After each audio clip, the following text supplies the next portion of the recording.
യുഎയിലെ social service രംഗത്ത് തമിഴ്നാട്ടുകാർക്ക് മാത്രമല്ല ഇന്ത്യക്കാർക്ക് മൊത്തത്തിലെ സാമൂഹ്യ പ്രവർത്തനം ചെയ്തു കൊടുക്കുന്ന യുഎയിലെ നമ്പർ 1 ഇവന്റ് മാനേജ്മെന്റ് കമ്പനിയായ മുത്തമിൽ സംഘത്തിന്റെ ചെയർമാനായ രാമചന്ദ്രൻ സാറിന്റെ അടുത്താണ് ഞാനിപ്പോൾ ഉള്ളത്. ഹാർഡ് വർക്കും വിഷനും ഉണ്ടെങ്കിൽ ഏത് ബിസിനസ്സും ഒരുമിച്ച് കീഴടക്കാം എന്നുള്ളതിന് ഉത്തമ ഉദാഹരണമാണ് സാർ. അപ്പോൾ രാമചന്ദ്രൻ സാറിന്റെ കൂടുതൽ ഡീറ്റെയിൽസ് ഇദ്ദേഹത്തോട് തന്നെ നമുക്ക് ചോദിച്ചറിയാം. നമസ്കാരം സർ. നമസ്കാരം. അസ്സലാമലൈക്കും. ഇവിടെ ഇപ്പൊ യു എ സംബന്ധിച്ച് ഭയങ്കര കോമ്പറ്റീഷൻ ഉള്ള ഫീൽഡാണ് ഇവന്റ്സ് മാനേജ്മെന്റ് എന്നൊക്കെ പറഞ്ഞാല്.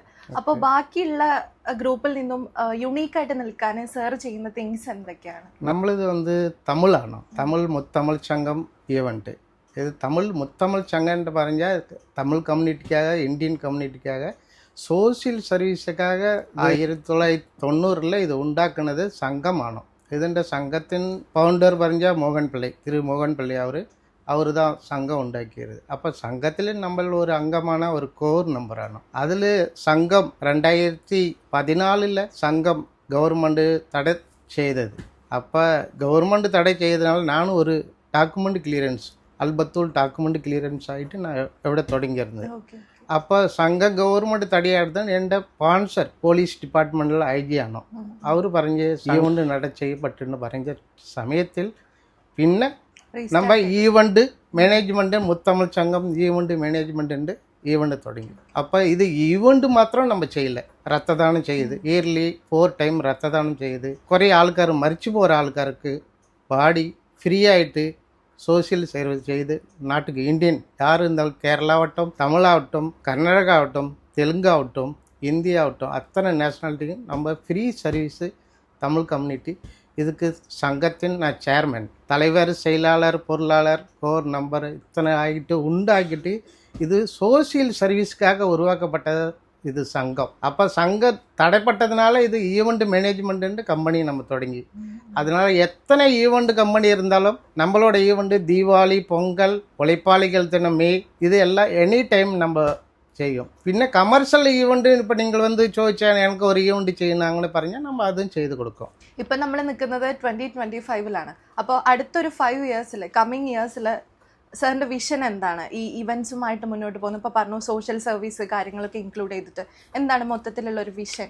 നമ്മളിത് അൽബത്തൂൾ മാത്രമല്ല, മുത്തമിഴ് സംഘം മാത്രമല്ല, എന്നോട് കൺസൾട്ടിമി ബിസിനസ് സെൻ്ററിൻ്റെ ഒരു பெரிய ബിസിനസ് സെൻ്റർ ഉണ്ട്. അതിൽ 60 ஆஃபீஸும் ഉണ്ട്. അപ്പോൾ പുതിയ ആൾക്കാർ നാട്ടിലേருந்து வர ஆளுக்கு பிஸ்னஸ் செட்டப்பும் நம்ம செய்து கொடுக்குறோம். ஆஃபீஸ் உள்பட செய்து கொடுக்குறோம். அது என்னோட பர்சனல் பிஸ்னஸ் ஆகும்.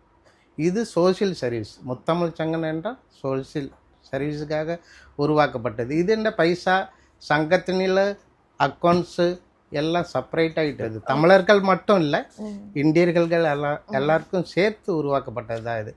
எனி டைம் யாருன்னாலும் நம்மளோட சோதிக்கலாம், ஹெல்ப் சோதிக்கலாம். ஒரு ஆளுக்கார் மறித்து போய் சார் யாரும் ஆள் இல்லை நம்மளுக்கு, நமக்கு ஒரு ஹெல்ப் செய்ய, நம்ம ஃப்ரெண்டு இது மாதிரி ஆச்சு அப்படி சோதிச்சா நம்மளுக்கு அது செய்யும். சில குறைய ஃபேமிலிக்காரு ஓவர் ஸ்டே விசா, நாட்டுக்கு பைசா இல்லை, அவருக்கு ப்ராப்ளம், டிக்கெட்டு வேடிச்சு கொடுங்க, இதை சோதிச்சாலும் நம்ம செய்து கொடுக்கோம். Social service. ஆளுக்கார் மறித்து போச்சு, பாடி அணுக்கப்பட்டில்லை, அப்போ நம்ம சங்கத்தை யார் ஒன்றாலும் டேரெக்டாக സംസാരിച്ച് അവർക്കുള്ള ഫുൾ ഹെൽപ്പ് നമ്മൾ ചെയ്ത് കൊടുക്കും. Free service. ഇപ്പൊ സാർ പറഞ്ഞു സാറിന്റെ ബ്രാൻഡിന്റെ പേര് സംഘം എന്ന് പറഞ്ഞിട്ടില്ല. ഈ ബ്രാൻഡ് മെയിൻറ്റെയിൻ ചെയ്യാൻ വേണ്ടിയിട്ട് സാർ എന്തെല്ലാം തിങ്സ് ആണ് ചെയ്യുന്നത്?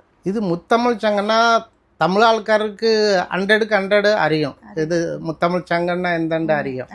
ഇത് തമിഴർക്കാக ഉള്ള ഒരു ജനറേഷൻ ബേസ്, തലമുറകളായിട്ട് വരുന്ന ഒരു സംഭവമാണ് അല്ലേ? കറക്റ്റ്. ഇത് ഞാൻ പറഞ്ഞിരിക്കും ആദ്യം മോഹൻ പിള്ളയെ ഉണ്ടാക്കിയത്, പിന്നെ അതിൻ്റെ തൊട്ടത് ഞാൻ ചെയ്തதுக்கு எனக்கு பேக்கில் யார் செய்யணும் தெய்வத்துக்கு அறியும். இருந்தவங்களும் இதில் ப்ராப்ளம் வருங்கிறதுக்காக முத்தமிழ் சங்கத்தின் சேர்மேனு நான் ஆகிட்டு இருக்கு. அது ட்ரையல் லைசன்ஸில் அது யாருக்கு நிறைய ஆൾക്കാർ இப்போ சங்கம் நம்ம இருக்கு, தலைவர் இருக்கு, செயலாளர் இருக்கு, ஈவெண்ட்டு நல்லா போயிட்டுருக்கோம். அப்போ பறையும் எனக்கு இதில் ஷேர் கொடு അങ്ങനെ പറയും. അതിൽ மாதிரி நிறைய ப்ராப்ளமும் வந்திருக்கு. அதுக்காகிட்டு நம்ம இயர்லி ஒரு டைம் யாருக்கு எலெக்ஷன் இல்லை, ஓட்டு இல்லை, இது இல்லை, நம்ம தீர்மானிக்கும் இவர் நல்ல சோசியல் சர்வீஸ் பணி செய்யுது, அவருக்கு தலைவர் போஸ்டிங்கு. அதுதான் நம்மளோட நோக்கமான. வேறு இதாகிட்டு பந்தமாயிட்டு பைசா எடுத்துகிட்டு கலையணும் அது இல்லை. இந்தியர்களுக்கு ஒரு சோசியல் சர்வீஸ் ஆகிக்கிறது இது எனி டைம் யாருன்னாலும் என்னோட சோதிக்கலாம். எல்லா அக்கௌண்ட்ஸ் இருக்குது, இது எந்த பைசா வருது போகுது. இதுண்ட மெயின் நம்மளுக்கு ஈவெண்ட்டுன்னு செய்தால் KRG கண்ணன் ரவி. துபாயில் யாருக்கு ചോദിച്ചാலும் അറിയും. அவர் கண்ணன் இல்லை, கர்ணன் டைட்டில் ஸ்பான்சர். இப்போ நீங்களும் ஒரு ஈவெண்ட் ചോദിக்குது, அவரோட போய் ചോദിச்சா போதும். அவரோட பராக் ரெஸ்டாரண்ட் உண்டு கராமாவில்.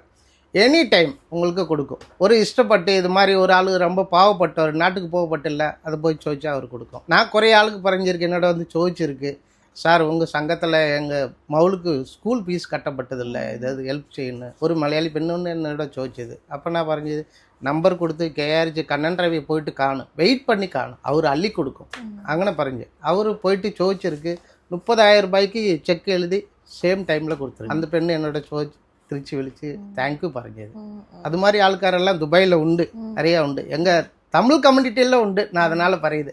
மலையாளத்தில் எனக்கு அறியாது. மலையாளத்துலன்னு எனக்கு நான் பறஞ்சா யூசுப் அலி தான் பறையும். அவர் நிறைய கொடுத்துருக்கு. யூசுப் அலிக்கும் முத்தமிழ் சங்க ஈவெண்ட்டு ஃப்ரீ ஆகிட்டு ஈவெண்ட் அப்ரூவ்டு வேடிச்சு கொடுத்துருக்கு 2 கொள்ளத்துக்கு முன்பு. இல்லைனா சார் ஸ்டடியத்தில் பைசா நம்ம வெடிக்காது. யார் வேணாலும் ஈவெண்ட் செய்கிற ஆளுக்கு ஃபேமிலி இதை முத்தமிழ் சங்கத்தை வந்து ചോദിച്ചാൽ നമ്മൾ ഫ്രീ ആയിട്ട് ട്രേഡ് ലൈസൻസ് അപ്രൂവ്ഡ് എല്ലാം മേടിച്ചു കൊടുക്കും. ഇപ്പൊ യുഎക്ക് കയറി വരുമ്പോൾ തന്നെ നമ്മൾ ഒരുപാട് ഓപ്പർച്യൂണിറ്റി ചാൻസസ് ഒക്കെ യുഎയിൽ ഒരുപാടുണ്ട്. പക്ഷെ യുഎയിൽ വന്നിട്ട് ജോബൊന്നും ഇല്ലാണ്ട് പെട്ടെടുക്കുന്ന ഒരുപാട് പേരെ കഥയും നമ്മൾ കേട്ടിട്ടുണ്ട്. ഇപ്പൊ സാറ് പറഞ്ഞു സോഷ്യൽ സർവീസിന്റെ ബേസിൽ വിസ ഇല്ലാത്ത ആളുകൾക്ക് വിസ അടിച്ചു കൊടുക്കുന്നത്, ഡെഡ് ബോഡി നാട്ടിലേക്ക് എത്തിക്കുന്നത്. അങ്ങനെ സാറിന്റെ ലൈഫിൽ മറക്കാനാവാത്ത എന്തെങ്കിലും ഇങ്ങനെ ഒരു എക്സ്പീരിയൻസ് ഷെയർ ചെയ്യാൻ പറ്റും? அது மாதிரி நிறைய உண்டு எக்ஸ்பீரியன்ஸ் ஆனங்கள்.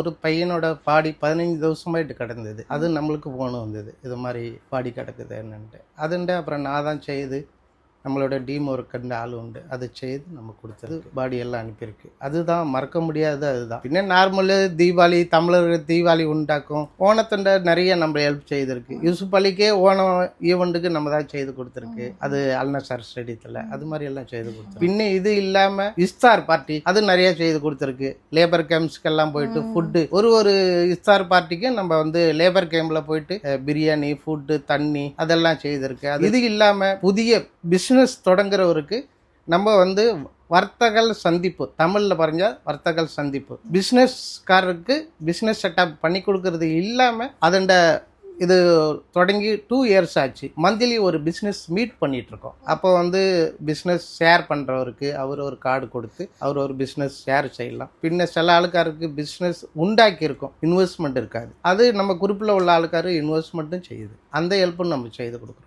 ഇപ്പം നമ്മളെല്ലാവരും കേട്ടിട്ടുണ്ട് ഏതൊരു ബിസിനസ്മാൻ്റെ പിന്നിലും ഇവിടെ യുഎയിൽ എത്തിയിട്ട് ഒരുപാട് സ്ട്രഗിൾ ചെയ്ത ലൈഫ് ഉണ്ടാകുന്നുള്ളത്. 9 to 5 ജോബ് ചെയ്തിട്ട് ഒരാൾ അണ്ടറിലൊക്കെ വർക്ക് ചെയ്തിട്ട്. സാർ വന്നത് തന്നെ ഇങ്ങനെ ഒരു ബിസിനസ് ഒക്കെ സ്റ്റാർട്ട് ചെയ്തിട്ടാണോ, അതോ സാറിന്റെ പ്രൊഫഷൻ എന്തായിരുന്നു വന്ന സമയത്ത്, യുഎയിൽ എത്തിയ സമയത്ത്? நான் வந்து சாதாரண லேபர் ஆகிட்டு துபாய் வந்து பர்துபாயில் சீசலின் ஹோட்டலுக்கு ஒரு ஹவுஸ் 5 ஆகிட்டு வந்தேன். நான் 5 இயர்ஸ் ஒரே ஹோட்டலில் ஒர்க் பண்ணிது. 700 கிராமுக்கு அவளை மார்னிங்கில் இருந்து 10 ஹவர்ஸ் ஹவுஸ் கீப்பிங்கில் பண்ணிக்கிது. பின்ன அதை கழிஞ்சிட்டு ராத்திரி போயிட்டு பப்பில் சேம் இதுலேயே பப்பில் பணி தொடங்கும். பப்பில் போயிட்டு கலக்கி கொடுக்கறது, கல் கலக்கி கொடுத்துட்டு அதண்ட கிளீனிங் பண்ணி அது ஆகிட்டு நான் தொடங்கி எந்த பிஸ்னஸ் ஸ்டார்ட் பண்ணி. அது எவ்வளோ கஷ்டம். ஒரு ദിവസத்துக்கு 2 hour 2 hours தான் தூங்கி இருக்கிறோம். அது மாதிரி தான் டெசர்ட் சஃபாரியில் போய் சொல்லி பார்க்கறது இதெல்லாம் செய்து 6 கொல்லம் கழிஞ்சு பிஸ்னஸ் ஸ்டார்ட் பண்ணியிருக்கு. அப்படி இருக்கும்போது பைக் லைசன்ஸ் எடுத்து, கார் லைசன்ஸ் எடுத்து, பின்ன சொந்தமாயிட்டு கார் வெடிச்சு, பின்ன கார் பிஸ்னஸ் ஸ்டார்ட் பண்ணி, பின்ன അവിടെ இருக்கும்போது விசா பிஸ்னஸ், விசிட்டி விசா அதண்ட பணியெல்லாம் நம்மளுக்கு அப்படியே தொடங்கியது தான். நம்ம பெரிய எஜுகேஷன்லாம் ரொம்ப பெருசு இல்லை, ரொம்ப தாயத்தோல் ஆள். நம்ம நாட்டில் விவசாய ஃபேமிலி, மிடில் கிளாஸ்